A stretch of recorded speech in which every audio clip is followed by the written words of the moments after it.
know it's afternoon, almost evening, but let's talk about breakfast for a second.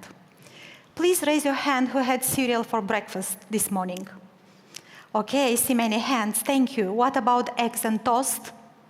Yes, some of us had that, yogurt, fruit. So I see many people had some nice breakfast today. Do you know what this is?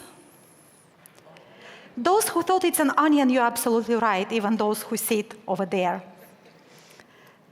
Please raise your hand if you ever had a raw onion for breakfast, and only an onion. I thought so. I haven't had one either for breakfast. But is it true for everyone? No, it is not.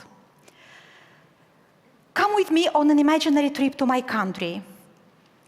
Last summer, I met a sweet 3-year-old little girl. Her name is Lisa. And she was peeling a raw onion, was tearing tiny bits of it and eating it for breakfast.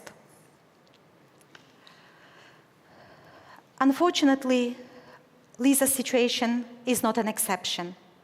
Lisa is from Moldova, a European country, and this is 2023. Lisa's mom raises her 4 children alone. She doesn't work because her youngest is still a baby, and because Lisa doesn't have a place in kindergarten yet. Families' benefits do not cover all of their expenses. Today, I want to talk about child poverty. But what is poverty?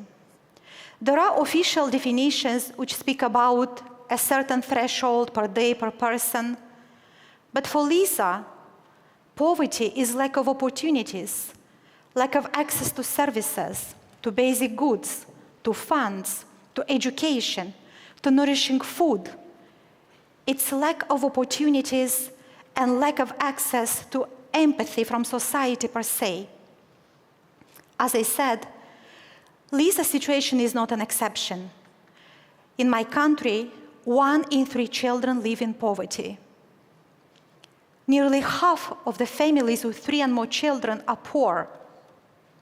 For a country of about 2 million population, 1 in 3 children means almost 200,000 children living like Lisa. At the same time, only 1 in 5 poor families receive benefits. Poverty puts additional financial pressure on the state as well. And we know from research that childhood poverty affects child's growth, health, development, the way they do in school, and later in jobs and in adult life. And this situation affects not only Lisa, but all of us in long term. Studies show that poverty and inequality create high risks for neglect, criminal activity, and physical abuse due to increased level of stress in home. Many times, poverty is intergenerational. It means that poor families will raise their children to be poor, who will raise their children to be poor. And it may go on and on until we break this chain and help people to come out of poverty. And this could be done if we all come in together. How? What can I personally do? Let me share with you a few things my team and I do in Moldova to help Lisa's mom and other families. We provide Lisa's mom with skills and some seed funds so she can increase her family's income. We support the mom emotionally, psychologically, and legally.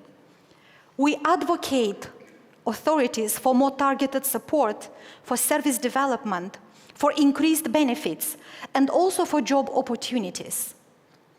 Is it enough? It is for Lisa's family and for short term. For long-term change, though, we need to adapt our intervention so we could help Lisa and 200,000 children who now live in poverty. And last but not least, Where do you feel you can help the most? My team and I, we won't be able to fight poverty alone. And I need all of you, everyone and each of you, to help Lisa's mom to keep her children healthy and fed. Let us come back to the topic of empathy. It's hard to watch someone suffer, especially if it's a child. We may know what to do, what to say, but I can't look away from a struggling family. Can you? I hope Lisa's story has touched you. I ask everyone in this room to give your voice, your time, your energy, to tell others about what you have heard today, to raise awareness about families in Moldova who struggle to raise their children happy and healthy. Helen Rees, author of Empathy Effect, tells us that to connect empathically with others, which means to feel with them, to care about their well-being, and to act with compassion, is critical for our lives as well. It helps us get along better, work more effectively, and also to thrive as society. I ask you, choose to be involved, choose to be the change, and do it today, because children have rights, which can't wait. And just for 1 second, imagine a child that you love having that raw onion for breakfast. Together, we can make child poverty a thing of the past and can take 1 step towards full elimination of child poverty. And what about this? This should be cooked with other nice vegetables in a hearty and tasty soup, so Lisa can grow strong and healthy. Thank you.